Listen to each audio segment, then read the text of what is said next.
Washing Tech. For cities that are still struggling with connectivity, like they don't even have 3G, 5G's promise may not be delivered in their town. Welcome to the Washing Tech Policy Podcast. We deliver the latest tech policy news and brightest tech policy experts to you, wherever you are, so you can stay productive, relevant, and informed in less time. From Washington, D.C., it's the Washing Tech Policy Podcast with Joe Miller.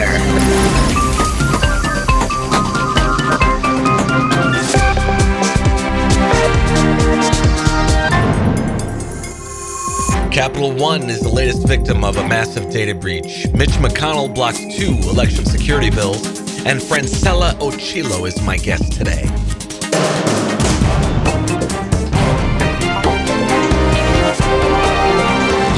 Hey everybody, Capital One became the latest victim of a data breach along with 106 million applying for Capital One credit cards. The FBI has arrested a former systems engineer at a mysterious company called Cloud Computing Company.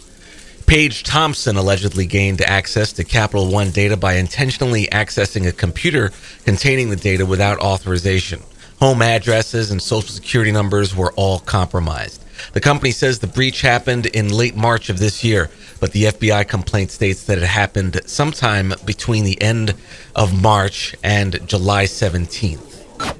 The day after Robert Mueller gave testimony warning about election interference happening right at this very moment, Senate Majority Leader Mitch McConnell blocked 2 election security bills last week intended to bolster election integrity. One of the bills would have required paper ballots to be used and passed the House 225 to 184. Another bill, a Senate bill from Senator Richard Blumenthal, would have required candidates, campaign officials, and their family members to report to the FBI any assistance they've been offered from foreign agents. Leader McConnell blocked consent on both bills, saying they were partisan. A Senate Intelligence Committee report found that Russians interfered in U.S. elections as far back as 2014. It also found Russian activities continued into 2017. The committee released a 67-page report the day after Robert Mueller's testimony. French President Emmanuel Macron signed into law a 3% digital services tax last week on U.S. tech companies that make at least 750 million euros in revenue annually.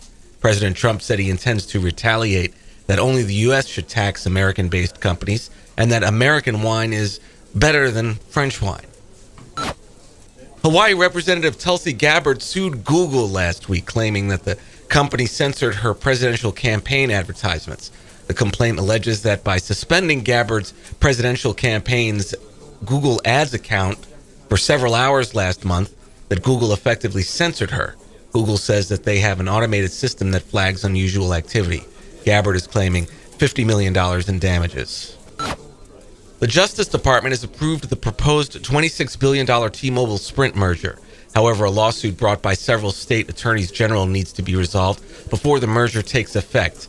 In exchange for the merger approval, The Hill reports that the Department of Justice is requiring T-Mobile to turn over subscribers and spectrum to Dish Network, which will become a facilities-based carrier that will compete with the merged company. Finally, Facebook has settled with the Securities and Exchange Commission for $100 million. The Securities and Exchange Commission had claimed that Facebook misled investors for more than 2 years after the company became aware of the Cambridge Analytica breach in 2015. Facebook disclosed the breach in February of 2018. You can find links to all of these stories in the show notes and also our Twitter feed, and our handle is @WashingTech. Stay with us.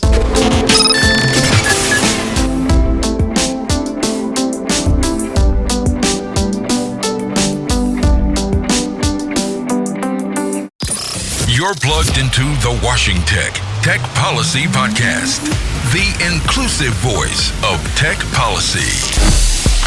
My guest today is Francella Ochillo. She's Executive Director of Next Century Cities. Previously, Francella was the Vice President of Policy and General Counsel for the National Hispanic Media Coalition.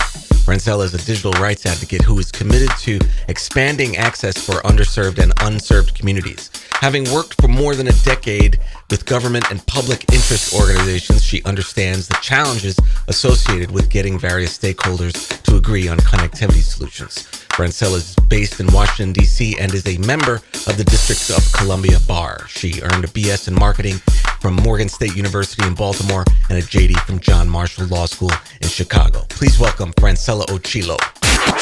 Francella, welcome back. Thank you so much for having me. So last week, Lauren McCarty joined me to discuss the potential for 5G. So I want to have you on the show to discuss your perspective on 5G. But first, tell us a bit about Next Century Cities and its members. Does it focus on federal or local level policies? What's your mandate? That's a good question.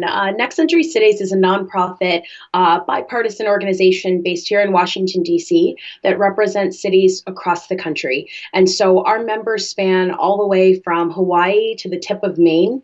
And even though some are rural, some are urban communities, they have varying demographics as well as geographic locations, but they are all united in their work to expand broadband connectivity.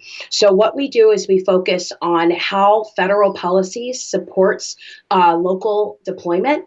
And what that means is that sometimes we're involved in federal policy, but most often we are trying to position ourselves as a resource for local level leaders. Mm-hmm.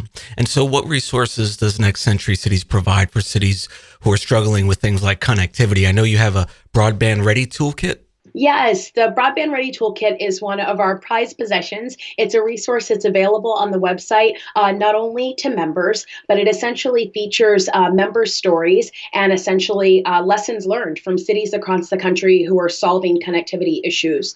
I think one of the most difficult challenges for especially mid-sized and small cities, when they don't have the resources and might not have the expertise ready in their town, it's essentially you don't even know where to start. And so that can essentially be sometimes insurmountable. So something like the Broadband Ready Toolkit gives people options to start and say, what are the resources that we need? Here are some examples of success stories and also lessons learned and ways that they can apply it to models in their own cities. And then turning to 5G, I mean, we've heard a lot about the potential for 5G, and it's a promise for revolutionizing connectivity for some, but maybe not all populations. Why is there such a disparity there, a potential disparity? And will 5G help bridge that digital divide? I think one of the things that's most important for us is to always add clarity and authenticity to that conversation, because the truth is for some of our members, 5G technologies, it's going to revolutionize things in their city.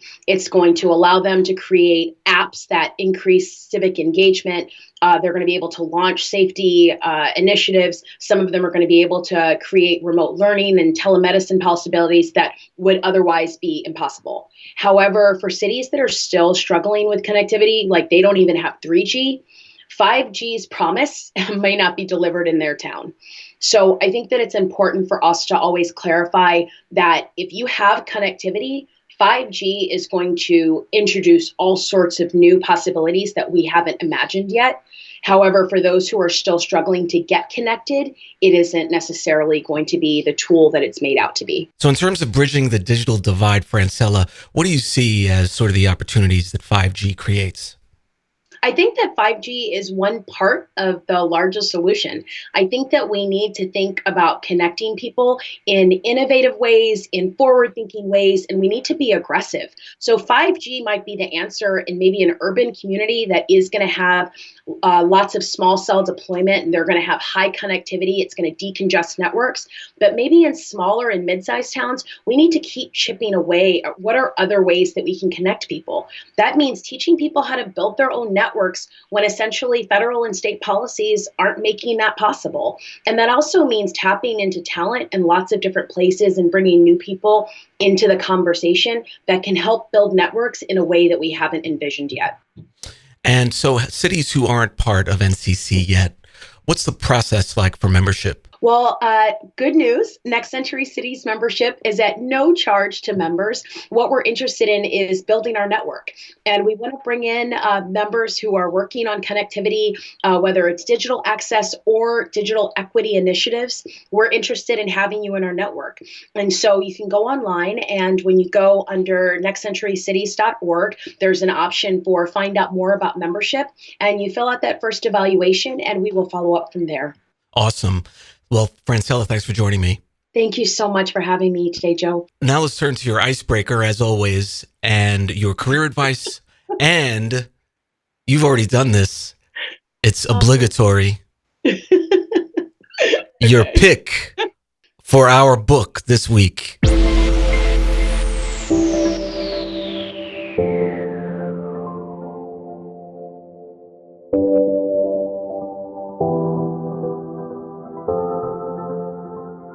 got the sweetest, I got a message and the most wonderful card and a book from one of my fellows.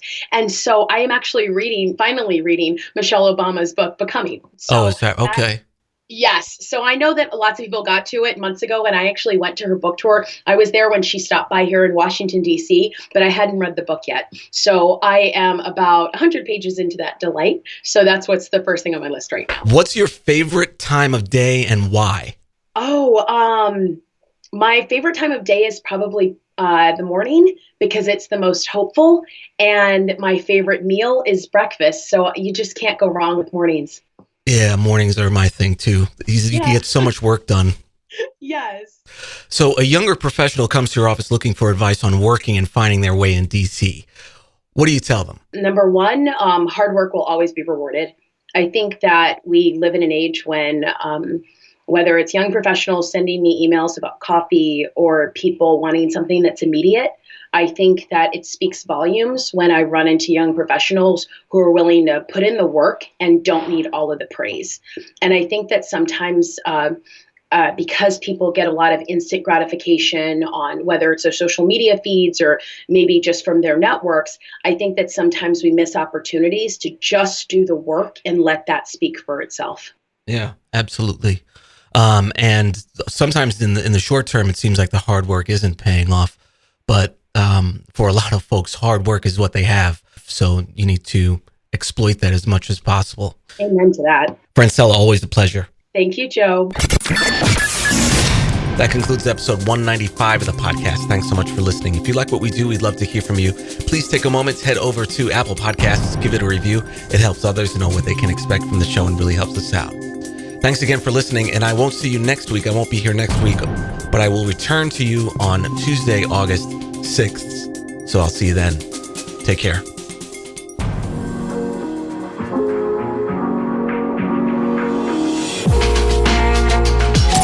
Washington Tech.